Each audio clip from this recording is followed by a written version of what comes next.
Hello, my dear student. Have a pleasant morning to one you all. I welcome you on your video lecture class. My student, we were continuing the chapter that was Bride in the Casket. Bride in the Casket, and this was very interesting story. And some difficult words are also written over here. You can see them. Look at the board. Pay attention. So, desolate means deserted, which means someone having magic power. Crooked means dishonest, addict, float, shrieked, to cry, smug, smile. Okay, so students, this was a story that is related to a beautiful daughter of a merchant and a false recluse, a hermit that became very rich by his false tricks, by his cunning nature. Fine. So, what it was happened in the last previous chapter. So, student, we have to see that the hermit liked the daughter of the merchant and thought how wonderful it would be to have her as my wife. So, this was the thought. This was the thought of the daughter of the merchant, and he was thinking that it would be very good thing for me. It would be very imagine thing for me if I have that lady or that girl as my wife, and sent for the merchant. So he went to the merchant. When the merchant came, he received him very kindly. So he received him very kindly. It means to say the false recluse received him very kindly. When the merchant came, the hermit said, "Your luck seems rather bad. I can see you will lose all what you have," and said that a great misfortune is to befall you due to your daughter.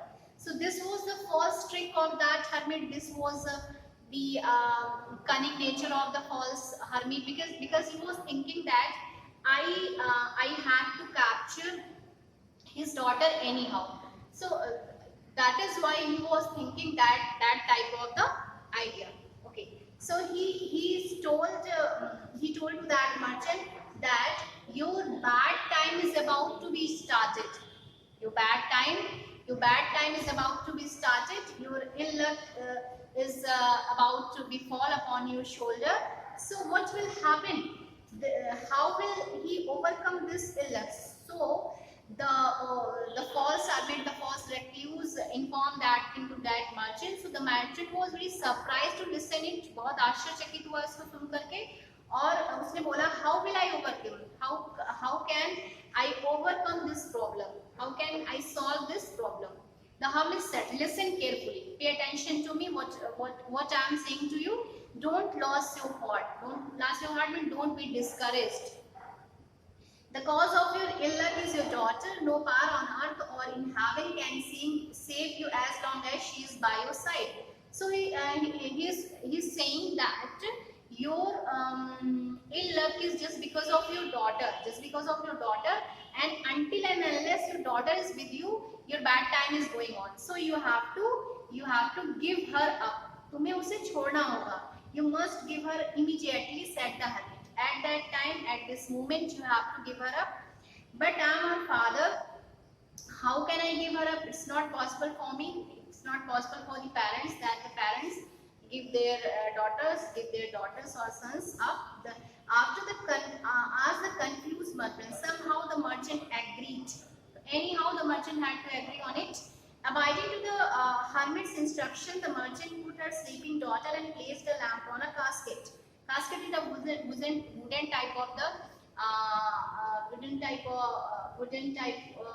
a vessel in which. So what he did, he just obeyed his instruction, and what he did, the merchant put her sleeping daughter. He placed her sleeping daughter on that lamp on the casket. Hermit waited anxiously for the sun to set. Hermit that was waiting anxiously. Anxiously means chinta purvak, with anxious. He was very bothered. He was very worried about it. He was waiting for the sun to set. It means he was waiting for the night. That very night, he with some of his trusted disciples waited impatiently on the desolate river bank. He was He was waiting impatiently because he had no patience at that time. He was very, you can say, he was very upset because of that lady, because of that girl. So desolate means deserted riverbank. He was waiting. His heart running picked a path. उसका जो दिल मतलब दिल था वो बहुत धड़क रहा था. Around midnight they spot a faint flicker in midstream. Around midnight, at the mid of the night, he spotted a faint figure mid of the stream.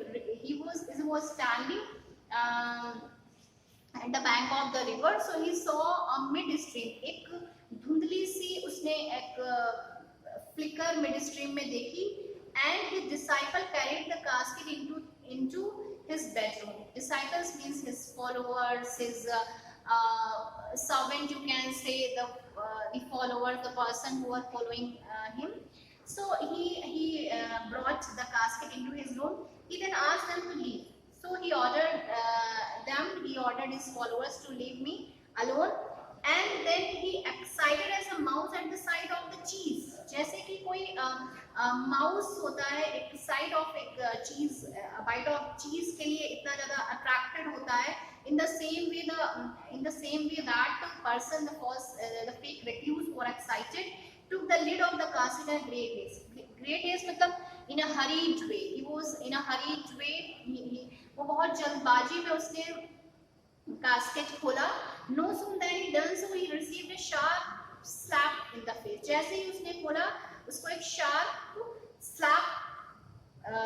He got a sharp slap on his face. Horrified. He was horrified. He was just afraid of to see it. वो डर गया. He tried to take a closer look at what emerged from the casket. So he just wanted to come to know what was happening. Who is inside in the casket? So he came closer to that casket but received an instant scratch. Scratch मतलब you can say एक खरोंच, उसको ice में he just received that. As he covered his eyes with his palm, a savage bite took away a chunk of his nose. So this was the thing that was happening with that fake recluse. So he just covered his eyes with his palms, and a bite took a chunk of his nose. And savage, that is the opposite of the civilized. जैसे कोई brutal, कोई brute, you can say, बहुत जंगली, took away a chunk of nose. Chunk of his nose. The meaning of the chunk is written over here. That is a large piece. Chunk is a large piece. तो जैसे कि कोई savage होता है, वो एक उसके nose से एक large chunk of the piece, a bite of the piece has taken away from his nose, bright nose. He shrieked and rushed out the house. Shriek means चिल्लाया. The bad thing was going on with him, but not before the strange creature that hopped out of the cow's casket had pulled his ears and planted a heavy spank on his cheek. And planted spank means smack, थप्पड़ मारना. So he started crying, he started shouting whenever he saw that horrible scene and rushed out. He ran away from his room, but not जैसे ही the strange creature had opened up the casket and pulled his ears. That strange creature, that was the strange, unknown, unfamiliar creature, pulled his ears and planted a heavy spank on his cheek. Then he jumped out the window, leaped out into a tree. और इसके बाद क्या होता है? What happened? Leaped मतलब jumping करना, jumping high. Then after that strange creature had gone away from there and escaped. My sister interrupted in between to ask him. Whenever someone is telling you something, you just stop that person to ask something else. Either you can say whenever you are not getting the things what has happened, जब आपको नहीं पता होता है कि क्या हुआ है, तो interrupt. तो मेरी sister ने interrupt किया grandmother को. Who was in the casket, grandma? She was very curious to come to know who was in the casket. She was very eager to come to know who was in the casket. She said it was Monkey. It was Monkey. The hermit ran for his life. The hermit was really horrified. The that strange creature. So he just wanted to save his life. At a total loss to understand how a beautiful girl turned into a dreadful monster, witch. So he was surprised to see there was a beautiful inside that casket, and how she turned into a monster, how she turned into a witch. Witch में वो कैसे बदल गई? He shrieked while running. वो चिल्ला रहा था और दौड़ता जा रहा था. Did he come back? My excitement was pinching me to know about the proved. Proved means the meaning of dishonest. So my excitement, I was very curious to come to know what was happening with that false hermit. No. Did he return? Did he ever return? I asked my grandma. No, he never returned. What happened to that girl? उस girl के साथ क्या हुआ? I asked again. I again asked this question. Was he saved by someone else? क्या इसको किसी ने बचाया? Did she get her bridegroom? Did she get married with someone? My grandma asked me. Listen the story quietly, and she was going to tell about her only. So she stopped asking such type of the question to her and instructed that you have to listen. You have to listen the story quietly without asking question. Be quiet. The girl got the best bridegroom in the kingdom after all. It means to say that girl really got her bridegroom in the kingdom. It so happened that before the false hermit saw the casket, ऐसा इसलिए हुआ कि इससे पहले कि वो false hermit उस casket को देखा in which that sleeping beauty was sleeping. So the prince of the land was running by boat from a hunting spree in the forest. So the prince of that kingdom, उस राज्य के जो prince थे वो वापस आ रहे थे. He was returning from forest. शिकार करने के बाद वापस आ रहे थे. Had discovered it. He discovered it. उन्होंने इसको देखा. Attracted by a lamb. He was really attracted by to see such type of the lamb. He brought the casket abroad in his boat. अपने boat के पास उस casket को लेकर आए and he opened it and discovered the sleeping beauty. And whenever he saw that casket and he opened it, he saw that sleeping beauty was there. As he had earlier captured a ferocious monkey from the forest, so he went for hunting and he arrested a ferocious means a very angry, you can say very wild monkey he captured. So he put that monkey into that casket. He substituted this beast for the beauty and set the casket adrift again. Set the casket adrift.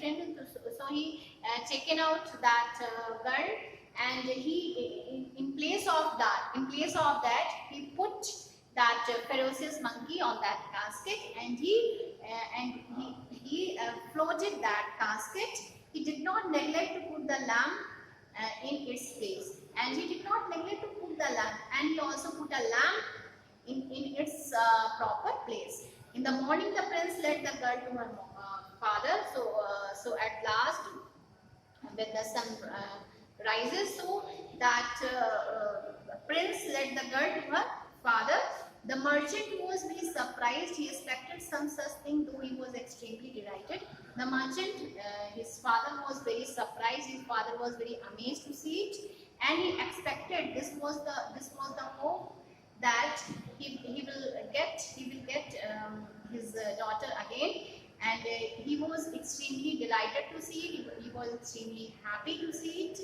The prince then asked the merchant for the girl's hand and said he may never thought to have such a beautiful wife. So then what happened? The prince asked the merchant the hand of his daughters, and this was the statement of the prince that he will never have such a beautiful wife in my life. This is really a destiny for me. This is really a luck for him. So this is the story that is completed today. So I hope so that you have enjoyed this story. This was very tricky and mystery story. So student, the question answer and true false and FIV I'll provide you in a typed note, and in your next video lecture class I'll continue the exercise of this chapter. I think you have got this story very well, and if you have any problem, you can ask me. And that is enough for you today. Thank you, and have a nice day to one you all.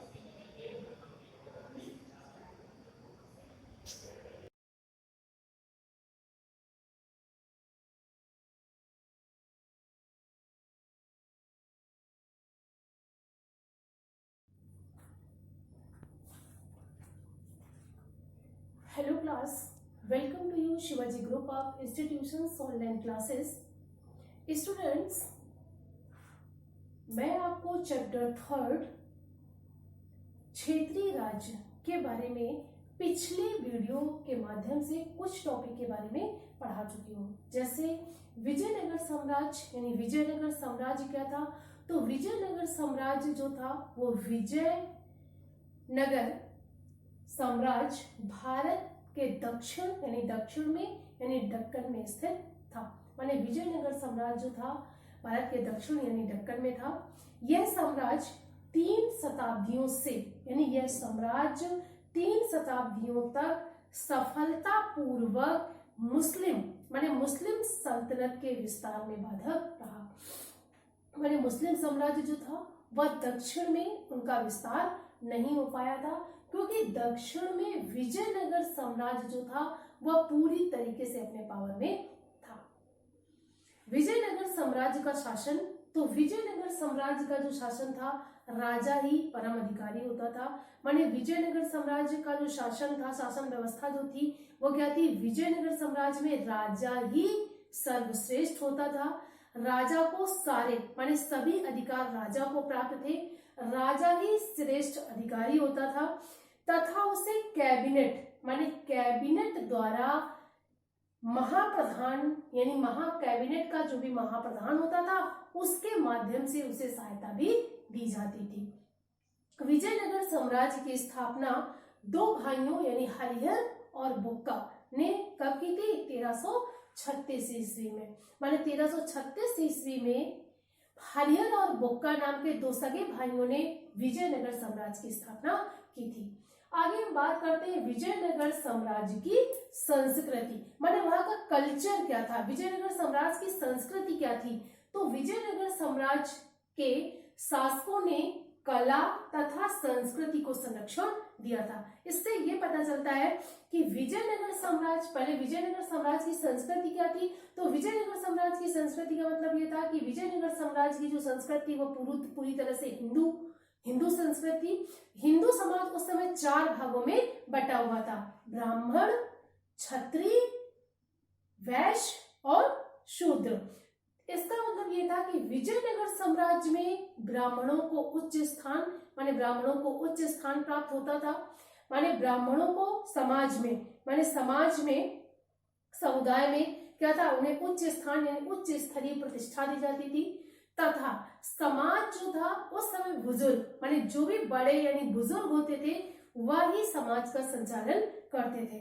माने उनके द्वारा ही जाति व्यवस्था माने जो भी नियम बनाए जाते थे, माने जो भी इस समाज माने इन समाज में बुजुर्गों द्वारा जो भी नियम बनाए जाते थे उनका पालन पूरे समाज को करना होता था।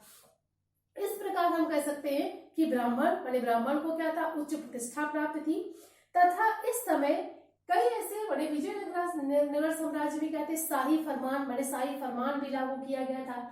विजयनगर साम्राज्य के समय ही सती प्रथा का जो प्रचलन था वो विजयनगर साम्राज्य में ही था तथा पुरुषों के मनोरंजन के लिए या पुरुषों के मनोरंजन के लिए क्या था, शिकार करते थे तथा कई तरह के साधन माने चिंताओं से दूर करने के लिए कई तरह के मनोरंजन के साधन थे तथा विजयनगर साम्राज्य के समय में ही भक्ति आंदोलन था। अब हम बात करते हैं विजयनगर की संस्कृति क्या थी। तो विजयनगर के जो शासक थे, विजयनगर साम्राज्य के शासकों ने कला और संस्कृति को संरक्षण दिया था। माने विजयनगर साम्राज्य के जो भी शासक थे वो कला और संस्कृति के प्रेमी थे, माने उन्हें कला और संस्कृति से विशेष लगाव था तथा संपूर्ण राज्य माने जो भी विजयनगर साम्राज्य था उसमें संगीत, साहित्य तथा वास्तुकला की भावनाओं से प्रभावित था। माने संगीत, साहित्य तथा वास्तुकलाओं के भावनाओं से पूरी तरह से प्रभावित था। इसका मतलब ये कि विजयनगर का जो साम्राज्य था वहां संगीत माने संगीत को भी पूरा स्थान मिला हुआ था। साहित्य माने लोगों ने साहित्य के भी बहुत अधिक प्रेमी थे, तथा वास्तुकला की माने फीलिंग माने जो प्रभावित थे बहुत अधिक पाई जाती थी। विजयनगर साम्राज्य में प्रमुख माने मंदिर जो होते थे वो प्रमुख होते थे। माने विजयनगर साम्राज्य में मंदिरों को प्रमुख स्थान प्राप्त था। क्यों? क्योंकि उस समय मंदिरों में पूजा कौन? ब्राह्मण करते थे, और ब्राह्मणों को क्या थी? समाज में उच्च प्रतिष्ठा प्राप्त थी। तो विजयनगर साम्राज्य में जो थे मंदिर क्या थे? एक प्रमुख यानी इंपॉर्टेंट प्लेस थे, माने एक प्रमुख स्थान थे, तथा उनकी शैली को दर्शाते थे। इसका मतलब ये है कि विजयनगर साम्राज्य में जो मंदिर बने हुए थे, माने जो उस समय मंदिर बने हुए थे, वो उस समय की शैली माने उस समय किस शैली का प्रयोग किया जाता था, इससे ये हमें पता चलता था। यह साम्राज्य 1638 ईस्वी में बीजापुर के सुल्तान के उत्कर्ण होने पर तबाह हो गया। यह माना जाता है कि विजयनगर साम्राज्य की स्थापना कब हुई थी? 1336 ईस्वी में। माने विजयनगर साम्राज्य की स्थापना 1336 में दो सगे भाइयों हरिहर और बुक्का ने की थी, तथा विजयनगर का जो पतन था या विजयनगर का जो तबाह होने लगा था वो 1638 माने विजयनगर जो था 1638 में बीजापुर के सुल्तान के उत्कीर्ण होने पर तबाह होने लगा था। यह साम्राज्य पांडिचेरी के इतिहास में अपरिहार्य भाग है। माने ये माना जाता है कि विजयनगर साम्राज्य के बारे में पांडिचेरी का जो इतिहास लिखा गया, जो मैंने पांडिचेरी का इतिहास लिखा गया, उसमें इसका अपरिहार्य भाग देखने को मिलता है। तो मुझे आशा है कि आपको ये समझ में आएगा कि विजयनगर की स्थापना कब हुई थी। मैंने विजयनगर की स्थापना 1336 ईस्वी में दो सगे भाइयों हरिहर और बुक्का के द्वारा की गई थी। विजयनगर सम्राट ने विजयनगर साम्राज्य का नाम यहाँ की राजधानी विजयनगर के नाम पर ही रखा गया था। विजयनगर साम्राज्य का जो समाज था वो पूरी तरीके से हिंदू था, हिंदू संस्कृति पर के अनुसार बटा हुआ था, यानी ब्राह्मण, क्षत्रिय, वैश्य और शूद्र। ब्राह्मणों को क्या था? उच्च स्थान प्राप्त था, यानी ब्राह्मण जो थे उच्च प्रतिष्ठा में थे, तथा मंदिर ही उस समय क्या थे? प्रमुख स्थान थे। विजयनगर साम्राज्य की जो संस्कृति माने विजयनगर साम्राज्य के जो शासक थे उनमें कला, संस्कृति तथा मैंने कला और संस्कृति को विशेष संरक्षण दिया जाता था। ये माना जाता है कि विजयनगर साम्राज्य में संगीत, साहित्य और वास्तुकला से लोग बहुत अधिक प्रभावित थे, इसलिए मंदिर ही विजयनगर साम्राज्य का प्रमुख प्लेस था, मैंने प्रमुख स्थान था, और ब्राह्मण क्या थे? उच्च स्तरीय उन्हें प्रतिष्ठा प्राप्त थी। अब हम बात करते हैं बहमनी राज्य। माने बहमनी राज्य यानी विजयनगर साम्राज्य के पतन के बाद या विजयनगर साम्राज्य की पतन के बाद बहमनी राज्य का उदय हुआ। तो बहमनी राज्य की स्थापना माने बहमनी राज्य की स्थापना हसन गंगू द्वारा हुई थी। माने हमें ये पता चलता है कि बहमनी राज्य जो था उसका उदय विजयनगर साम्राज्य के बाद में हुआ, और बहमनी राज्य की स्थापना हसन गंगू द्वारा की गई थी, जिसने सुल्तान मोहम्मद बिन तुगलक माने मोहम्मद बिन तुगलक से कब 1346 ईस्वी में विद्रोह किया था। माने बहमनी राज्य की स्थापना हसन गंगू द्वारा की गई। माने हसन गंगू द्वारा बहमनी राज्य की स्थापना की गई, जिसने सुल्तान माने समय का सुल्तान कौन? मोहम्मद बिन तुगलक माने मोहम्मद बिन तुगलक से 1346 ईस्वी में उसने क्या किया था? विद्रोह किया था, तथा वह बहमनी राज्य की स्थापना की। माने मोहम्मद बिन तुगलक से 1346 ईस्वी में विद्रोह करने के बाद उसने बहमनी राज्य की स्थापना किसने की थी? हसन गंगू ने। यह राज्य यानी बहमनी राज्य जो है वह उत्तरी दक्कन से कृष्णा नदी के तट पर विस्तृत था। माने बहमनी राज्य यानी बहमनी राज्य कहां से था? तो बहमनी राज्य उत्तरी दक्कन माने दक्कन के उत्तरी हिस्से में, माने कहा? नॉर्थ साइड माने उत्तरी हिस्से में कृष्णा नदी के तट तक विस्तृत था। माने कृष्णा नदी तक फैला हुआ था। माने इस प्रकार हम कह सकते हैं कि बहमनी राज्य की स्थापना हसन गंगू ने की। उसने सुल्तान मोहम्मद बिन तुगलक से लोहा लिया या मोहम्मद बिन तुगलक से विद्रोह किया, फिर इसके बाद उसने बहमनी राज्य की स्थापना की। और बहमनी राज्य जो था वो भारत के उत्तरी क्षेत्र में दक्कन से कृष्णा नदी के तट तक फैला हुआ था।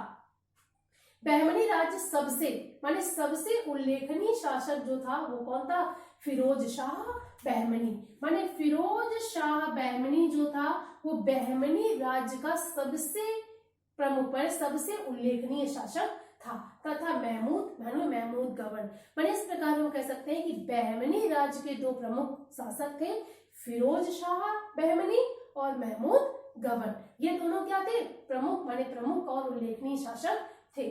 तो सबसे पहले हम बात करते हैं बहमनी राज्य के फिरोज शाह बहमनी के बारे में। तो फिरोज शाह बहमनी का जो समय था या फिरोज शाह बहमनी का जो टाइम पीरियड था वो क्या था?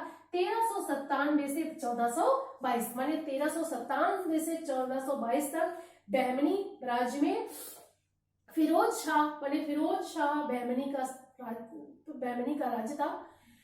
ये राजा माने फिरोज शाह बहमनी का था एक शक्तिशाली राजा था। माने इसे ये माना जाता है ये कैसा था? एक शक्तिशाली राजा था, यानी पावरफुल था, इसके पास सारे पावर्स थे।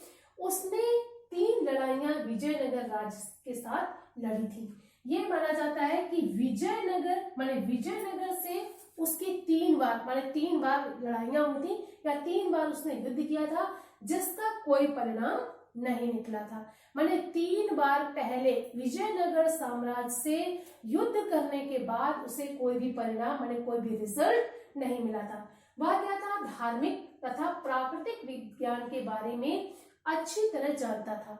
माने फिरोज शाह बहमनी क्या था? प्राकृतिक विज्ञान। माने पहला तो वो क्या था? धार्मिक। माने उस समय के जो भी राजा थे वो ऑलरेडी क्या थे? धार्मिक थे। माने उनमें सारी धार्मिक क्वालिटी या उनकी जो भी संस्कृति थी वो धर्म से जुड़ी होती थी।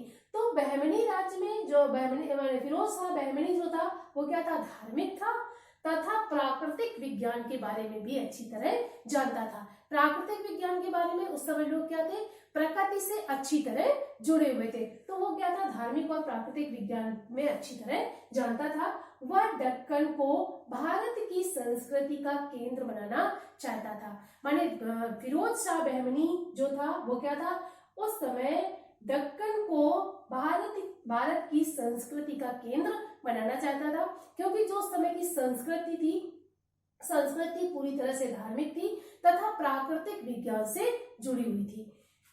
फिर से आप देख लीजिए बहमनी राज्य यानी विजयनगर साम्राज्य की स्थापना 1336 में हुई थी, जिसकी स्थापना हरिहर और बुक्का ने की थी। विजयनगर साम्राज्य के बाद बहमनी राज्य जिसकी स्थापना हसन गंगू ने की थी, जिसने उस समय सुल्तान मोहम्मद बिन तुगलक से विद्रोह करके बहमनी राज्य की स्थापना की थी। और बहमनी राज्य जो था भारत के उत्तरी सिरे से लेकर कृष्णा नदी तक फैला हुआ था। यह साम्राज्य जो था सबसे बहमनी राज्य का सबसे उल्लेखनीय जो शासक था वो कौन था? फिरोज शाह बहमनी। फिरोज शाह बहमनी क्या था?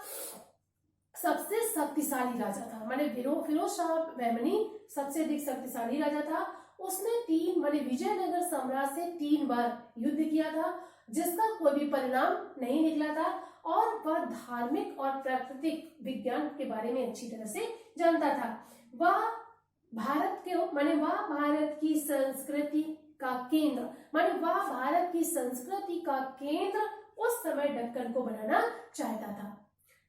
इस प्रकार स्टूडेंट्स मैंने आपको आज चैप्टर 3 के कई टॉपिक्स के बारे में डिस्कस किया, जैसे क्या विजयनगर साम्राज्य क्या था, विजयनगर साम्राज्य की स्थापना किसने की थी, विजयनगर साम्राज्य का समाज क्या था, विजयनगर साम्राज्य की संस्कृति विजयनगर साम्राज्य की संस्कृति क्या थी, या विजयनगर की साम्राज्य की संस्कृति के बारे में आप क्या जानते हैं।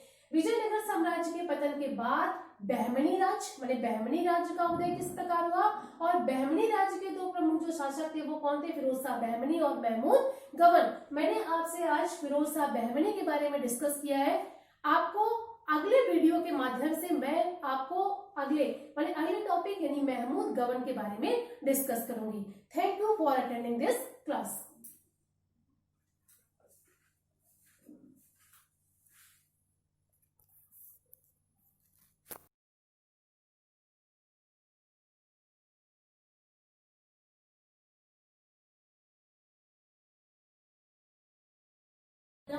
मैं रेणुलता पांडे, संस्कृत शिक्षिका, शिवाजी ग्रुप ऑफ इंस्टीट्यूशंस। बच्चों, आपने थर्ड चैप्टर यानी तृतीया पाठा पठन्तु संस्कृतम के 3 श्लोक पढ़े थे लास्ट वीडियो में। अब इसके आगे के 3 श्लोक का अर्थ मैं और पढ़ाने जा रही हूँ। एक बात का आपको विशेष रूप से ध्यान रखना है कि जब भी आप नया कोई लेसन स्टार्ट करेंगे तो फर्स्ट ऑफ ऑल आप संदर्भ जरूर लिखेंगे। संदर्भ लिखिए। प्रस्तुत श्लोक हमारी पाठ्य पुस्तक संस्कृत सुगंधा के पठन्तु संस्कृतम पाठ से लिए गए। आपको संदर्भ बस एक बार ही लिखना है, इस बात का विशेष ध्यान रखें। उसके बाद आप उस लेसन के शब्दार्थ याद करें। जब आप शब्दार्थ याद करेंगे तो आपको इन श्लोकों का अर्थ बहुत आसानी से समझ में आ जाएगा। तो 3 श्लोक आप ऑलरेडी पढ़ चुके हैं। इसके आगे का चौथा श्लोक है सुलालने सुपालने सुखेन मातरः शिशून् सदैव श्रावयन्तु ते लयेन लोरी संस्कृतम। जैसा कि आपको मालूम है कि इस चैप्टर में संस्कृत भाषा की महिमा के बारे में आपको बताया जा रहा है। इसी संदर्भ में हम आगे पढ़ते हैं। सुलालने सुपालने सुखेन मातरः शिशून्। जैसे बच्चों को लोरी सुनाई जाती है तो उसी तरह से बताया जा रहा है कि माताओं को क्या चाहिए। सुलालने सुपालने, बच्चों के लालन पालन में, सुखेन सुख से, मात्रा मीन्स माताओं को, शिशून सदैव श्रावयन्तु, बच्चों को हमेशा सुनाना चाहिए। क्या सुनाना चाहिए? लयेन लोरी संस्कृतम, संस्कृत में लय पूर्वक लोरियां सुनानी चाहिए। यानी हमें अपने दैनिक जीवन में भी संस्कृत भाषा के शब्दों का प्रयोग करते रहना चाहिए। सुंदर लालन में, सुंदर पालन में सुख पूर्वक माताओं को, शिशून सदैव श्रावयन्तु, अपने शिशुओं को हमेशा लय पूर्वक, लोरी संस्कृतम, संस्कृत में लोरी सुनानी चाहिए। ये पहले श्लोक का अर्थ है। आइए अब दूसरे श्लोक पे। विवाह भोज संगमे सुपेय खाद्य व्यंजनम वदन्तु हर्ष निर्भरा पदे पदे च संस्कृतम। विवाह भोज संग में, जो विवाह भोज का संगम होता है, यानी जो जैसे आप पार्टी वगैरह करते हैं, उसी को हम बोलते हैं विवाह भोज संगम। यानी जहां हम विवाह आदि भोज में एकत्र होते हैं। तो विवाह भोज के संगम में सुपेय खाद्य व्यंजनम, सुपेय मीन्स पीने योग्य, और खाद्य व्यंजनम खाने योग्य व्यंजनों में, वदन्तु हर्ष निर्भरा, हर्ष पूर्वक या प्रसन्नता पूर्वक, वदन्तु मीन्स बोले, क्या बोले? संस्कृत शब्दों को, पदे पदे च संस्कृतम, हम कदम कदम पर संस्कृत भाषा का प्रयोग करें। विवाह भोज के संगम में, पेय पदार्थों में, खाद्य व्यंजनों में हम हर्ष पूर्वक, प्रसन्नता पूर्वक कदम कदम पर संस्कृत भाषा को बोले। तो बच्चों ये दूसरे श्लोक का अर्थ था। आइए अब लास्ट है। पदार्थ वस्तु चिद्याणे रसालयेषु संस्कृतम विलोकयन्तु भाषितुम जना ही संस्कृताक्षरम। देखिए यहाँ संधि है, संधि विच्छेद जरूर करें जिससे आपको पता चले कि इसमें कौन कौन से शब्द जुड़े हुए हैं। संस्कृत प्लस अक्षरम, इसमें ता में आ निकला, अक्षरम का आ समान स्वर है, दोनों मिलकर के दीर्घ हो जाएंगे। अब आपने विच्छेद कर लिया तो आपको पता चल गया कि इसमें कौन से 2 शब्द जुड़े हैं, यानी संस्कृत और अक्षरम, ये 2 शब्द जुड़े हुए हैं। पदार्थी वस्तु चिद्याणे रसालयेषु संस्कृतम, पदार्थ वस्तु चिद्याणे रसालयेषु संस्कृतम, रसालयों में, जैसे कि जहां आप अच्छे अच्छे व्यंजनों का स्वाद देते हैं, जैसे उनको हम रसालय बोलते हैं। तो रसालयों में अनेक प्रकार की पदार्थ वस्तुओं में विलोकयन्तु भाषितुम जना ही संस्कृताक्षरम, लोग जो है संस्कृत के अक्षरों को भाषितुम बोले। रसालयों में पदार्थ वस्तु आदि में लोग संस्कृत के अक्षरों को बोले और इसका विलोकन करें, इसको देखें।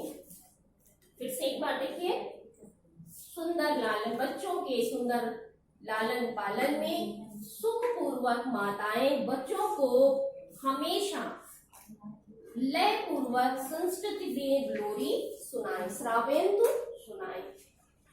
विवाह भोज के संगम में पीने योग्य पदार्थों में और खाने योग्य व्यंजनों में लोग प्रसन्नता पूर्वक कदम कदम पर संस्कृत भाषा को बोले। रसालयों में पदार्थ वस्तु आदि में लोग संस्कृत के अक्षरों को बोले और उनका विलोकन करें। तो इस तरह से बच्चों ये 3 श्लोक आप पहले पढ़ चुके हैं और ये 3 श्लोक का अर्थ मैंने अभी पढ़ाया है आपको। तो सबसे पहले, जैसा कि मैंने पहले भी बताया कि आप शब्दार्थ जरूर याद करें और ऐसे ही संदर्भ के बाद आप संकेत लिखेंगे, यानी जिस श्लोक का आप अर्थ लिख रहे हैं उसका संकेत पहले डालें फिर अर्थ लिखें। एक बात का और ध्यान रखें कि आपको ये संस्कृत के श्लोक लिखने नहीं है अपनी नोटबुक में, ये तो मैंने सिर्फ पढ़ाने के लिए आपको यहाँ लिख के दिखाया है। आपको यहाँ अर्थ के सामने सिर्फ हिंदी में ही अर्थ लिखना है, आपको ये संस्कृत के श्लोक अपनी नोटबुक में उतारने नहीं है, ठीक है। तो बहुत ध्यान से आप संस्कृत के श्लोकों को पढ़ें और लिखें। धन्यवाद, आपका दिन मंगलमय।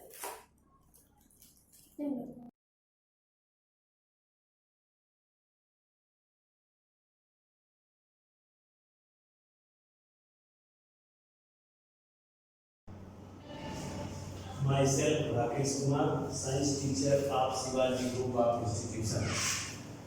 साइंस क्लास में 7th क्लास हिंदी मीडियम के बच्चों का स्वागत है।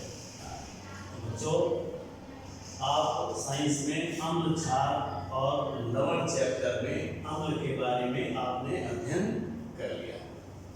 अब आता है क्षार। तो क्षार किसे कहते हैं? तो क्षार के बारे में जानने के लिए जल में घुलनशील भस्म, क्या मैंने कहा? जल में घुलनशील भस्म, घुलनशील भस्म क्षार कहलाते हैं, क्षार कहलाते हैं। जल में घुलनशील भस्म क्षार कहलाते हैं। क्षारक ऐसे यौगिक को कहते हैं जिनका स्वाद तीखा या कड़वा होता है। क्षार लाल लिटमस को नीला कर देते हैं। अगर हम जब परीक्षण करते हैं तो लाल लिटमस में अगर हम क्षार डालते हैं तो लाल लिटमस को नीले रंग में कर देता है तथा अम्ल के प्रभाव को निष्क्रिय कर देता है। अम्लों के साथ अगर क्षार की अभिक्रिया करवाते हैं तो वो अम्लों के प्रभाव को निष्क्रिय कर देता है, यानी लवण और जल बना देता है। कुछ ऑक्साइड ऑक्सीजन के साथ अभिक्रिया करके क्षार बनते हैं, जैसे कैल्शियम ऑक्साइड को, कैल्शियम ऑक्साइड CaO, जिसको कहते हैं कली चूना, कली चूना या चूना पत्थर, इसको हम चूना पत्थर भी कहते हैं। चूना पत्थर के रूप में बाजार में मिलता है। तो कैल्शियम ऑक्साइड कली चूना को जल से अभिक्रिया करवाने पर ये क्षार में परिवर्तित हो जाता है। कैल्शियम ऑक्साइड यानी CaO प्लस H2O, तो CaOH का होल ट्वाइस, CaOH का होल ट्वाइस यानी कैल्शियम हाइड्रोक्साइड, ये एक क्षार है, क्षार।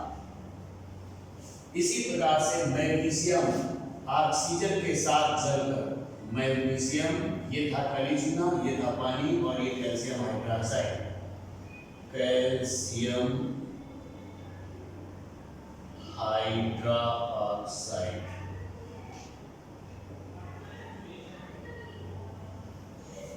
कैल्शियम हाइड्रोक्साइड ये वो है जो पान की दुकान में चूना मिलता है, वही है ये कैल्शियम हाइड्रोक्साइड। इसी प्रकार से मैग्नीशियम, क्या मैग्नीशियम ऑक्सीजन के साथ चलकर +O2, तो इसको 2 कर दें तो बैलेंस हो जाएगा और ये होगा MgO, मैग्नीशियम ऑक्साइड। अगर मैग्नीशियम ऑक्साइड को जल में मिलाया जाए तो ये मैग्नीशियम ऑक्साइड क्षारीय प्रकृति का होता है, यानी 2MgO होगा और ये क्षारीय होगा, का विलयन क्षारीय होगा। तो इस प्रकार से आप समझ गए होंगे कि क्षार लाल लिटमस को नीला कर देते हैं और क्षारों में गुण होता है कि जैसे कैल्शियम ऑक्साइड और पानी के साथ क्रिया करवा दें तो कैल्शियम हाइड्रोक्साइड बना देता है। अब प्रबल क्षार और दुर्बल क्षार,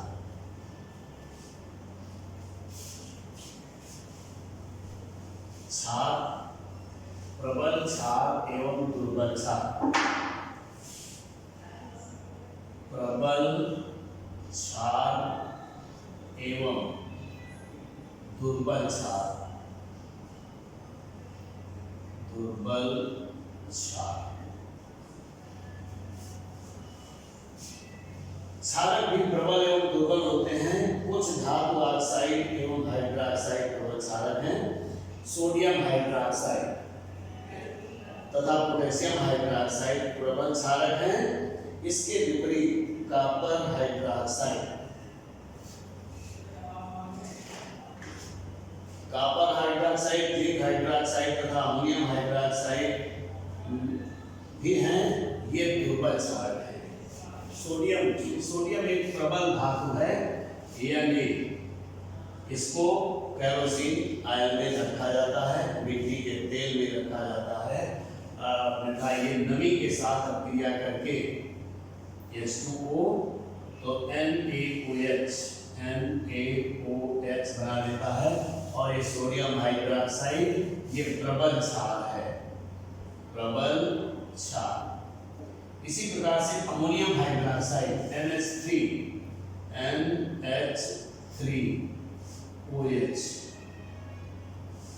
NH3OH ये आपका दुर्बल क्षार है, दुर्बल क्षार। तो प्रबल क्षार हो गया सोडियम हाइड्रोक्साइड और NH3OH, NH4, ammonium hydroxide NH4OH ये दुर्बल क्षार है। कॉपर हाइड्रोक्साइड भी एक दुर्बल क्षार है। तो क्षारों के भौतिक गुण, अब आइए क्षारों के भौतिक गुण,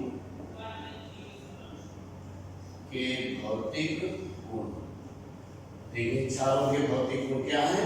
तो क्षार त्वचा पर गिरने पर फफोले उत्पन्न कर देते हैं। अगर क्षार स्किन में गिर जाए तो वो फफोले उत्पन्न कर देता है। क्षारों का स्वाद कड़वा होता है, कड़वा का मतलब कसैला होता है। ये लाल लिटमस को नीला कर देते हैं। क्षार छूने पर, अगर क्षारों को हम छूते हैं तो छूने पर साबुन की तरह ये चिकने होते हैं। तो ये तो हो गए भौतिक गुण। भौतिक गुण आपको याद रहेगा। भौतिक गुणों को हमने क्या बताया, क्षार लाल लिटमस को नीला कर देते हैं। क्षारों को छूने पर साबुन जैसे यानी लिपलिपे होते हैं। क्षारों का स्वाद कड़वा या कसैला होता है तथा क्षार त्वचा पर गिरने पर फफोले उत्पन्न कर देते हैं। क्षारों के रासायनिक गुण, क्षारों के रासायनिक गुण,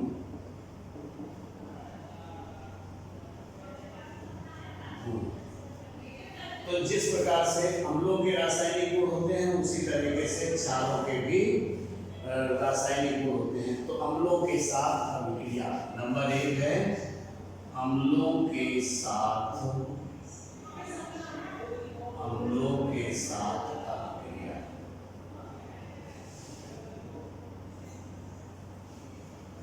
तो NaOH मान लीजिए हमारे पास सोडियम हाइड्रोक्साइड ये क्षार हो गया और कोई अम्ल ले लेते हैं तो अम्ल में HCl हाइड्रोक्लोरिक एसिड अम्ल हो गया। अम्लों के साथ अभिक्रिया यानी क्षार अम्लों के साथ अभिक्रिया करके लवण एवं जल बना देते हैं। तो सोडियम क्लोरीन के साथ अभिक्रिया करके NaCl और प्लस H2O बना देता है। तो ये तो हो गया लवण और ये हो गया जल, यानी क्षारों की अम्लों के साथ अभिक्रिया, इसको उदासीनीकरण भी कहते हैं। तो क्षार अम्लों के साथ अभिक्रिया करके लवण एवं जल बनाते हैं। ऊष्मा का प्रभाव, अगर हम एल्युमिनियम हाइड्रोक्साइड को गर्म करते हैं, कुछ क्षारों को गर्म करने पर ये विघटित हो जाते हैं तथा एल्युमिनियम हाइड्रोक्साइड तथा कैल्शियम हाइड्रोक्साइड, परंतु कुछ क्षारक अधिक ताप पर विघटित नहीं होते हैं, अपितु पिघल जाते हैं। जैसे एल्युमिनियम ऑक्साइड। ऊष्मा का प्रभाव नंबर 2 ऊष्मा का प्रभाव। ऊष्मा के प्रभाव में है कुछ क्षारक जैसे एल्युमिनियम हाइड्रोक्साइड ले लेते हैं तो एल्युमिनियम हाइड्रोक्साइड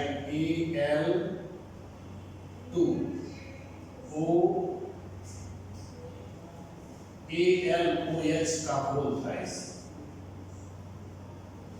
एल्युमिनियम हाइड्रोक्साइड को गर्म करते हैं और गर्म करने का मतलब ऐसे लैंप जैसा हम सिंबल बना देते हैं। एल्युमिनियम हाइड्रोक्साइड को गर्म करने पर ये जल एवं एल्युमिनियम ऑक्साइड में टूट जाता है। Al2O3 plus H2O। Aluminium hydroxide को गर्म करने पर Al2O3 यानी एल्युमिनियम ऑक्साइड और पानी में बदल जाता है। अमोनिया लवण के साथ अभिक्रिया यानी अमोनियम क्लोराइड और सोडियम हाइड्रोक्साइड। नंबर 3 है अमोनियम लवण। अमोनियम लवण के साथ अभिक्रिया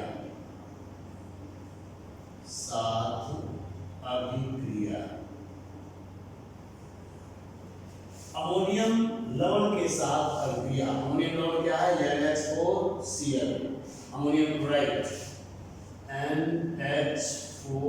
NH4Cl plus NaOH। Ammonium chloride ये लवण है, लवण के साथ अभिक्रिया करके सोडियम क्लोराइड अमोनिया और पानी बना देता है। Sodium chloride NaCl plus NH3 ammonia gas है और प्लस H2O। अमोनियम क्लोराइड के साथ सोडियम हाइड्रोक्साइड अभिक्रिया करके सोडियम क्लोराइड और अमोनिया गैस तथा जल बना देता है। तो इस प्रकार से ये क्षारों के बारे में जानकारी हो गई।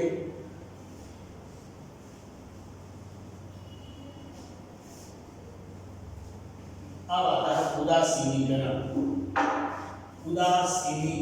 उदासीनीकरण बहुत इंपॉर्टेंट है। उदासीनीकरण से आप क्या समझते हैं?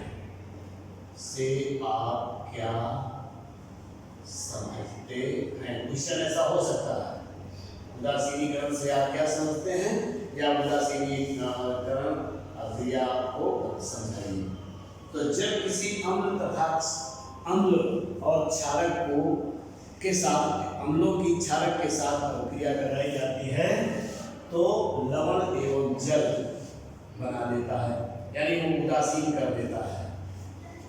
अम्ल क्षारों के साथ अभिक्रिया करके अम्ल क्षारों के साथ अभिक्रिया करके लवण एवं जल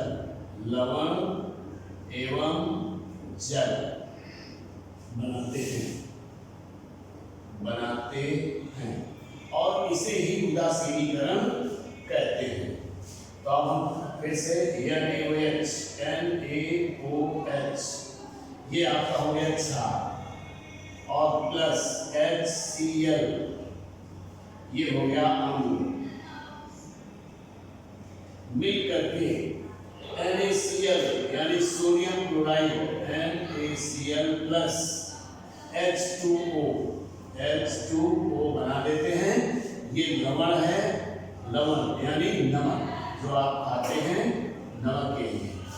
तो सोडियम हाइड्रोक्साइड यानी अम्ल क्षारों के साथ या क्षार अम्लों के साथ अभिक्रिया करके अभिक्रिया को उदासीनी लवण बना देते हैं और लवण और जल दोनों में परिवर्तित कर देते हैं।